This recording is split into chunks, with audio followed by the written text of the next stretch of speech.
In today's video, we're going to be talking about exposure modes. So get ready to expose your... That's not... Never mind.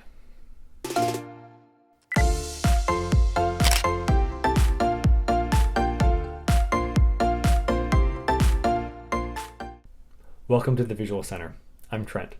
In this video, we'll be discussing the most common exposure modes found on a camera, how we select these different modes, and how each mode works. Let's start by answering the question, what is an exposure mode? On modern day film and digital cameras, we have the opportunity to select how much control we would like to have when using our cameras. In a number of my previous videos, we've discussed aperture, shutter speed, and ISO. The different exposure modes on your camera will allow you to control these exposure settings to a varying degree. These are the most common exposure modes found on a camera: automatic, program, aperture priority or aperture value, shutter priority or time value, and manual. Now, some cameras will also offer scene modes like the ones highlighted here on these images of mode dials. We'll discuss these in a future video, but today we'll be focusing on the four main exposure modes I just mentioned. Now, depending on your camera, you select these different exposure modes by either turning a dial like you see here on these cameras,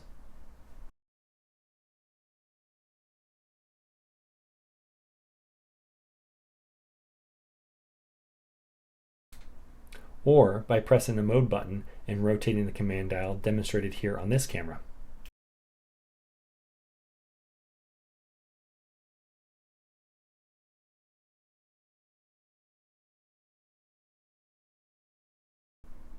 Both of these controls are most likely found on the top of your camera. Look for the letters P, A, S, and M, or P, A, V, T, V, and M. So how does each of these modes function? Let's start with the bookend modes, automatic and manual. Now, automatic mode is usually selected by selecting the green colored icon. Now, it could be a green box or the word auto, as seen here on these mode dials. This mode gives complete exposure control to the camera. This mode is the most convenient, but I can promise you that there'll be times where it fails. It won't work in every situation. Besides, you're not utilizing the full potential of your camera if you just use automatic mode. Now, regarding manual mode, this mode is selected by rotating the mode dial to the letter M. Now, as we thoroughly discussed in my last video, this mode allows you to control the three exposure settings. So, the outcome of any image you create is your responsibility. This mode provides wide open creative exposure control. Now let's cover the other three main modes: aperture priority, shutter priority, and program. Now, as a side note, if you're using a Canon camera, aperture priority is referred to as aperture value or AV, and shutter priority is called time value or TV. Now, regardless of what you call them, these modes work pretty much the same on every camera. Okay, regarding aperture priority. This mode is selected by rotating your camera's exposure mode dial to A or AV. This mode allows you to select your aperture value while your camera selects the shutter speed. This mode allows you to control your aperture and the depth of field while shooting, while your camera figures out the other components of the exposure. All you change is the aperture. Now, regarding shutter priority or time value, I'm certain you're way ahead of me on this one. This exposure mode allows you to control your shutter speed while your camera controls your aperture. This provides you with the opportunity to control your motion throughout your shoot. You can easily freeze or blur any action within your frame. Alright, last we have program mode. I like to think of this mode as a go-between between manual and automatic. This mode begins by your camera auto-selecting an appropriate exposure, or in other words, your camera setting your aperture and your shutter speed. Next, you're able to adjust your shutter speed and aperture like you would in manual mode, but this time, when you change one setting, your camera will move the other setting in the opposite direction. This creates an equivalent exposure or an equal exposure. Now, every time you adjust your exposure via the shutter speed, aperture, or ISO, your camera will compensate. Now, some cameras may also provide an additional program mode. These additional modes allow you to compensate for the exposure your camera would normally select in a normal program mode. It just allows you to create images that are a bit darker or lighter while still utilizing a semi-automatic mode. Your camera may also provide user or custom exposure modes. These modes allow you to set your camera's settings, often more than just exposure settings, and save them to a user preset. So, when you change multiple settings on your camera to your preference, then you can save those settings to one of your presets. And then every time you select that custom mode, your preset settings are now being used. So recently, I've used this custom mode to pre-select my still photography settings on one preset and my video settings on another preset. It's very helpful, and it allows me to go from still photography to video very quickly. Okay, so when would you use these different exposure modes? Most of the time, I shoot in manual mode. This gives me the most control, but it's a bit more difficult. It can take a while to learn. Now, regarding automatic mode, I honestly can't remember the last time I've used automatic mode, especially after purchasing my first SLR. It's convenient, but you give up complete control. Now, program mode, I've used this a bit here and there. This mode would be great for anyone wanting a bit more control over how the final images look, but would also like to guarantee a correct exposure. If the images are critical, then use program mode. Now, Aperture Priority. I've used this when creating portrait or product photography, or really any image where my most important decision is the depth of field. This could be a great mode for landscape photographers. Now, Shutter Priority. I've used this mode when shooting sports or action. If I'm trying to control the freezing or blurring of action in my shot, then this is the perfect exposure mode to use. Now let me give you a word of caution. In the past, I've witnessed various photographers utilizing one of the semi-automatic modes during a photo shoot. They use Aperture Priority and focus solely on the aperture. Or they use Shutter Priority and focus solely on the shutter speed. If you do use one of these modes, be sure to keep an eye on the other exposure settings. If you don't, you may find yourself with blurry images or images with an incorrect depth of field. So keep an eye on your other exposure settings.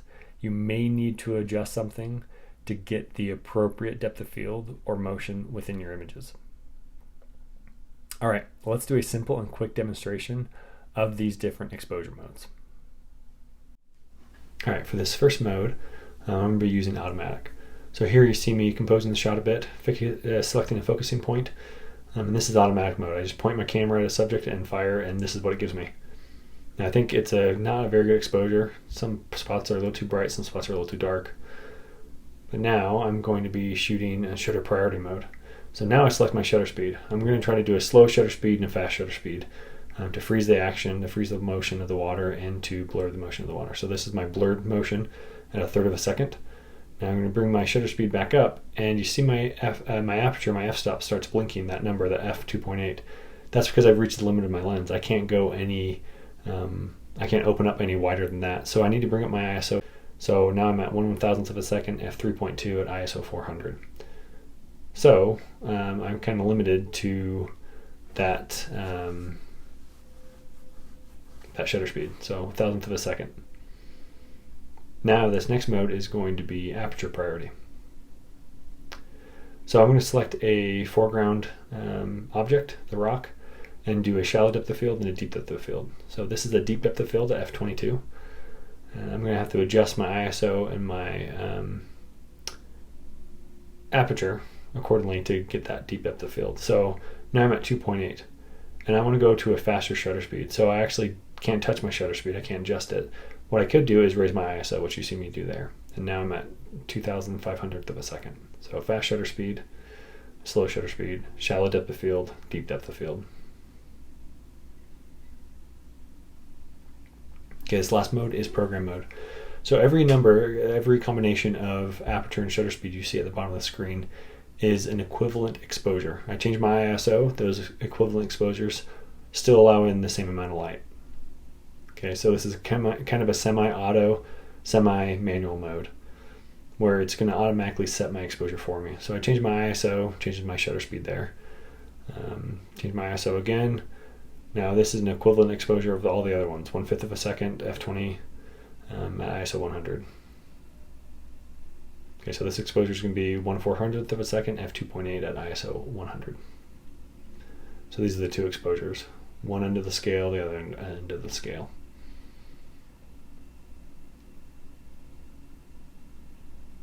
Okay, this last mode is going to be manual mode.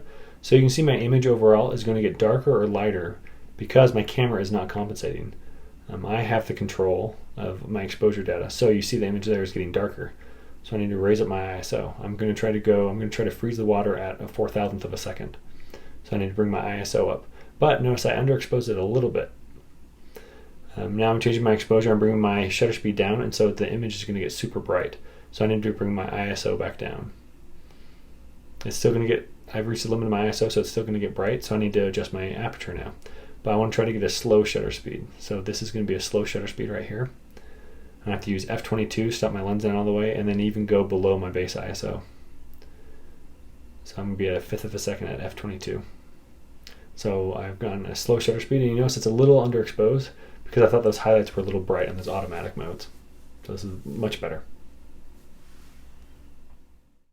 All right, now I've got a question for you. Have you ever used a different exposure mode? What was your experience? Did you like it? Do you still use it? Let us know in the comments below because we'd genuinely love to hear about your experience. And as always, if you do have any questions, please feel free to post them in the comments below and I'll do my best to answer them. Be sure to subscribe to the channel and click the bell icon for notifications. Thanks for watching, and I'll see you next time.